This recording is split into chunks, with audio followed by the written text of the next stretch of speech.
We are back for another episode of NapChats after a moving hiatus. As you can tell behind us, the house is different. That's because we live in a different place now. And so we're excited to do this finally as our life has somewhat got back on some semblance of normalcy.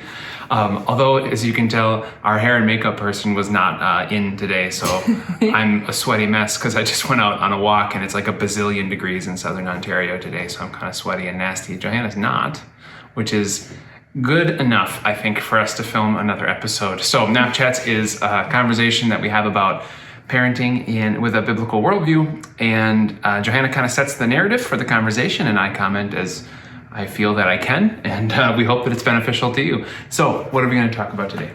Well, I think it's first of all important to say that we did lay a lot of groundwork for what we're talking about today, so check out the other disciplining episodes before getting to today.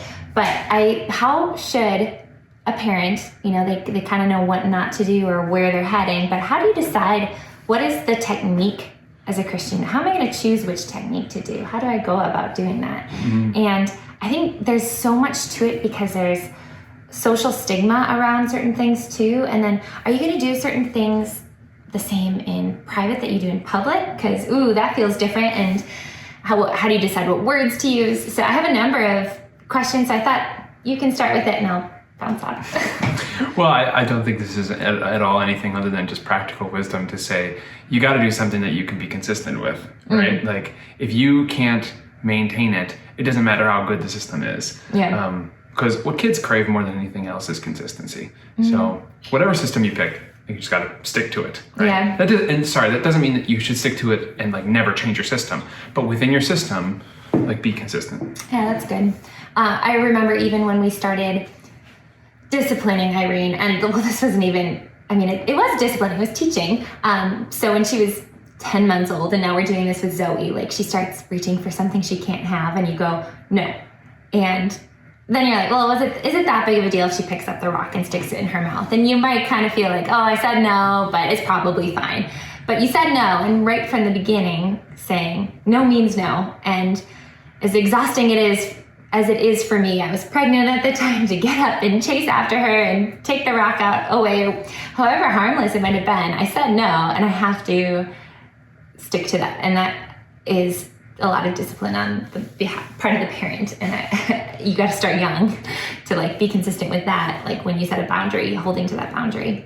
So that's a little example of it. Mm-hmm. Yeah, it is difficult to be consistent, especially because I think we have different standards for ourselves and how we behave, regardless of our children, right?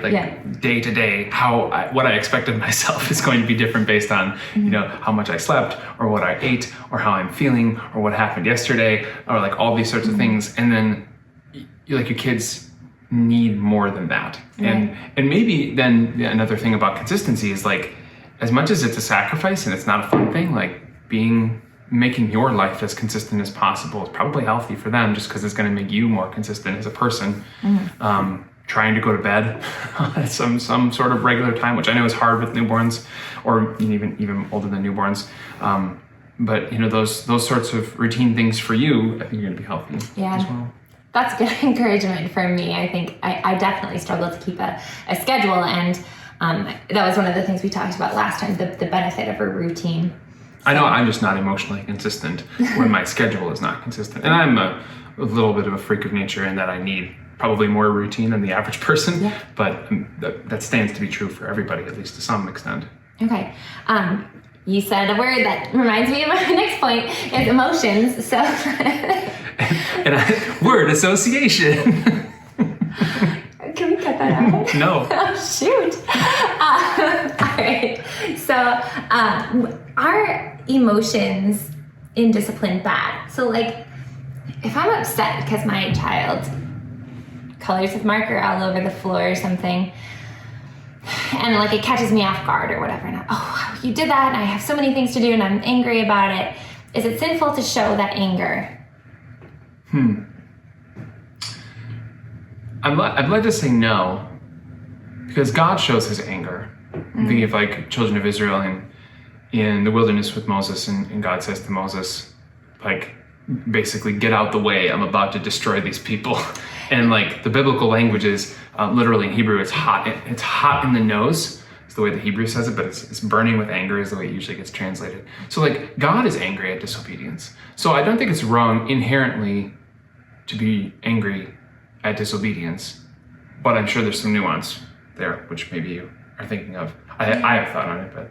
Yeah, I think, I mean, in my mind, it seems to be really cautious in showing anger, because the kid doesn't necessarily know how, especially when they're little, they don't know how offensive it was or anything. They don't know that they were sinning against the house. They were just like, oh, what does this marker do? You know, maybe they wanted to push mom and dad, but they didn't understand that they were sinning against God, or maybe they do, but they are in the training stage still. They are learning a lot of things. And I mean, the Israelites they had seen God's wonders, they had seen God's grace, and then they rebelled, and it was very dramatic. So when God showed his anger, it seems very right and righteous. Mm-hmm. Yeah, what I'm going to say next is not going to be a popular opinion, but I think a lot of times the reason we don't want to show our emotion to our kids is because we secretly want them to like us. And God doesn't care if you like him, right? Mm-hmm. God is in the business of disciplining you so that you aren't an idiot. Mm-hmm. And now I'm going to nuance this thought, so stick with me. But like in a parenting situation, like it is okay to express a high level of emotion if the child needs to understand the impact of their actions. Because part of training is showing a child like what could happen were you to do this exact same activity in a different situation. So if you draw on the walls of my house, like that's not good. If you draw on the walls of the White House in Washington, that's a different thing. And that's a gross parallelism. Or with church, if they're at church and they start, Yeah, so like you're trying to help them realize that like, I'm going to forgive you because I love you and I'm patient with you, but I want you to understand that like this behavior is not okay. Mm-hmm. And so I'm going to have an equal emotional reaction to them. And I think we don't do that because we're afraid of making them not like us. On the other hand, though, I think you need to say that like your emotion needs to be appropriate for the activity. Mm. So what I think you're guarding against with this question, I'm assuming, is like acting out of emotion, where your emotion is driving you, not where your emotion is a calculated part of the discipline. Okay, that makes sense. Well, because the emotions could be sinful too. Like I'm just so mad that my day is, Well, we all have pet peeves, right? Like I get more irritated by things that my kids do than certain things than you do, because they just like irritate me more in general. Right. So if like I let that emotion be the thing that drives the way of discipline, that's not okay. But I just don't want us to say, therefore, everything is cold and calculated. Like, we never let a child see that we're actually hurt.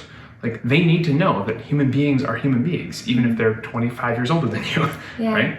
I love that. I think that's not something I really hear. I think it's usually not cold and calculated. That's not the terms that would be used, but you got to rein it in, hold in yourself, and deal out the consequence, rather than controlling and dealing with your emotions, and also showing the kid that there is a really human result to what they did. Mm-hmm.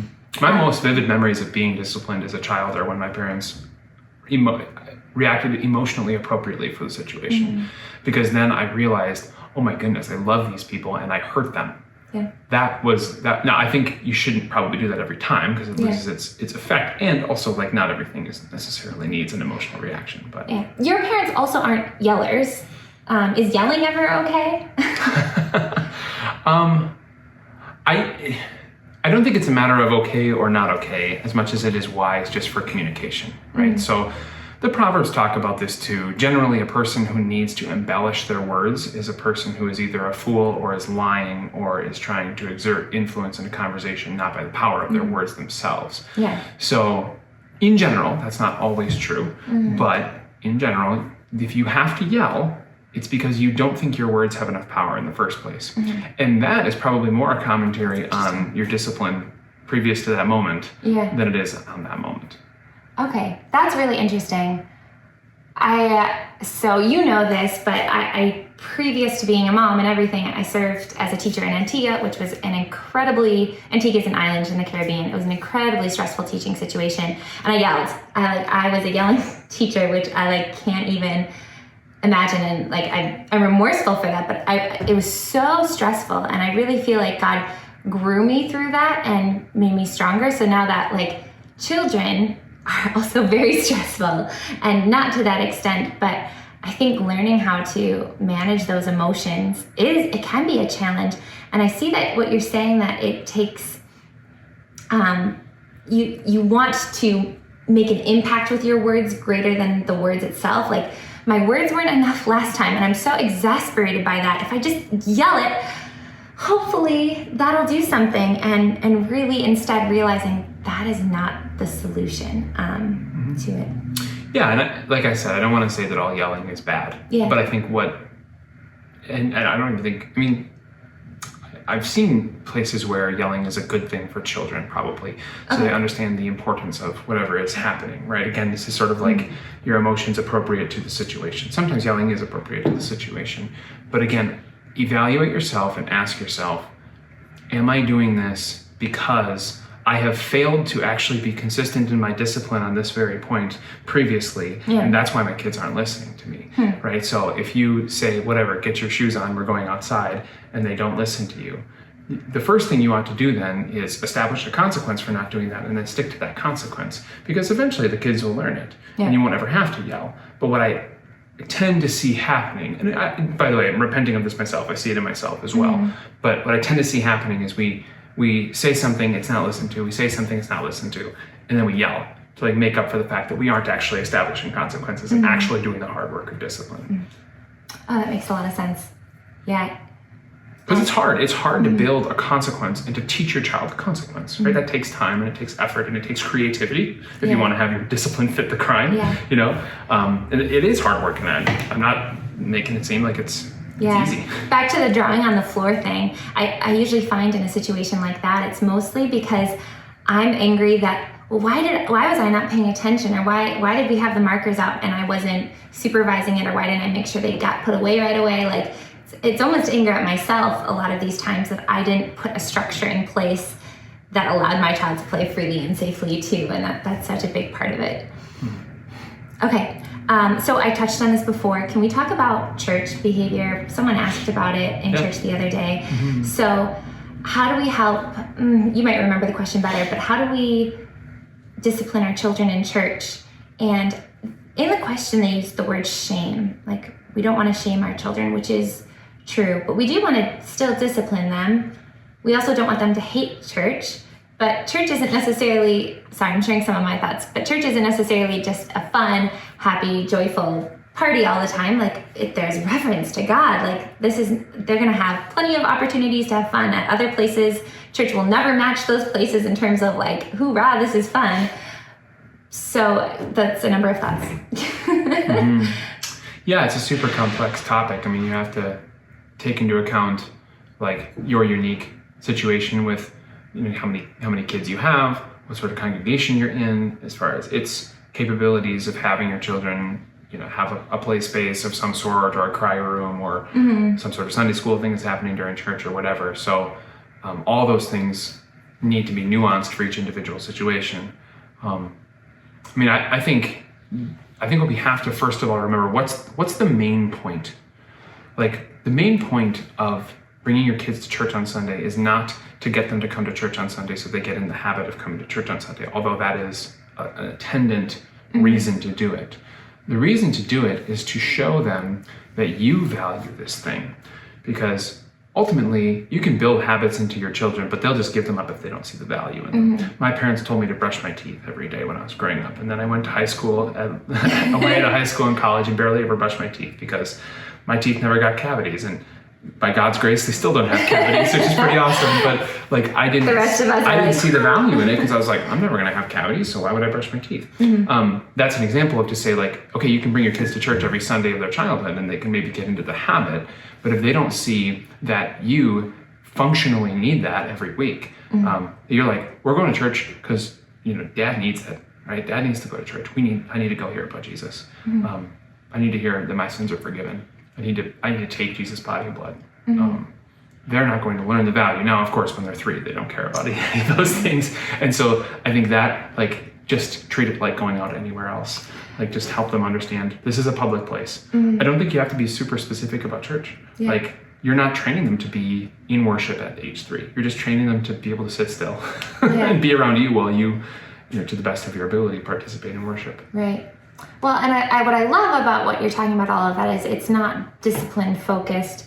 It's just worship focused, and yeah, the discipline fits around that, but the discipline's going to look so different. And I think that's a good reminder. It is easy to get worked up as a parent, like going into church.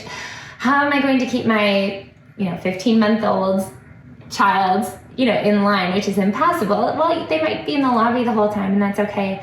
And I think it's tempting, because everyone shares their opinions, to feel like you need to put on a show for people of this is how my children are. And no one really knows what's going on at home. Like, they don't know that your kids didn't sleep well last night, and they don't know that, this kid's going through a rough thing, or that, whatever number of things are going on, they have no idea. And so it's better to just advocate for your kids than put on a show. Like, do what is best for them. And we know as parents, I know personally I want to, like, make excuses for my kids. That's like that pride of, I need to have a good reason for why they're not behaving. But, like, we don't need to do that. Yeah, I think it's a virus that's infected much of North American Christianity, that we feel like we need to be looking perfect on Sunday morning. That includes our children. And it doesn't mean you shouldn't try your hardest and whatever, show up with a certain level of I can't think of a better word than professionalism. It's not being professional, but like put your best pants on kind of thing. But if we had the same sort of patience for our children as sinners as Jesus has for us as sinners, like, we wouldn't worry about these things, right? We would just say, you're here. Like, the fact that you walked in the door is all I need. Yeah. I don't need you to sit quietly. I don't need you to be a perfect child. And I would say the same thing to the adults. Like, I mean, yeah, I'd rather you not generally disrupt what's going on, which is why we allow you to go out into the lobby or the cry room at our church, and just be like, it's okay, you can take a minute so that you're not disturbing everyone else's worship. But, like, if you're not perfect, that's the point. Yeah. Like, you're here because you're not perfect. You're here because you're not a perfect parent with imperfect children. And that's great. We just don't like that because we want church to be a place where we can show off how perfect we are, myself included. So for people who, I know that there's people who listen to this that don't actually have little ones of their own. They might be the older people in the church. Like, how can they encourage and support young people, other than saying, well, my children sat quietly the whole time in church from birth on, or whatever, because that doesn't tend to help. I think it's going to be a personal thing. I think it's just asking, right? Like, there is no one size fits all for every parent and what they need. Some parents want you to take their kids, like, to hold them and play with them. And some parents would rather not, but they would, they appreciate just a kind word. Just saying, like, man, it's hard to raise kids and bring them to church, and I'm just so glad you're here. Like, that sort of stuff is going to work for some people.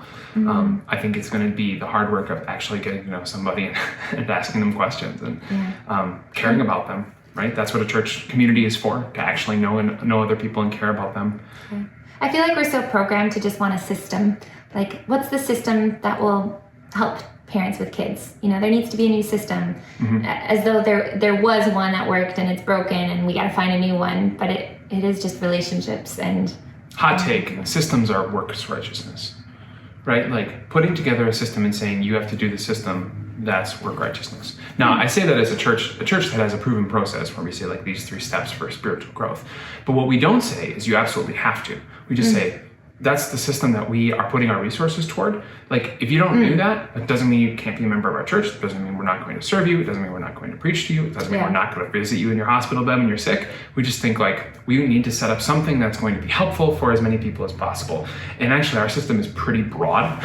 So, like, it really isn't that legalistic, I would say. But I think when you start saying, like, here's the way to do the thing, and that is going to produce the right outcome, that is work righteousness. That's I do a thing and I get a good result, which is not what we're saved by. Church is so messy then. yeah, I mean, look at Jesus' ministry, right? Like his whole ministry was messy. He's messing up people's ways of doing worship, what they thought about themselves ethnically, their worship. They just like so many things about the way the world was when Jesus stepped into it got more messy when he started speaking. Wow.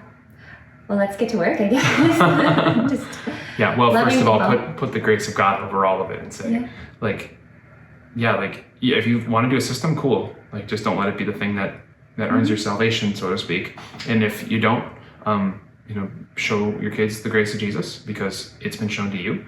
And I mean, remember too, like the stuff that we say in a context of our own parenting situation where, our experience on a Sunday morning is unique too, because, I can't really help you parent during church because I'm busy.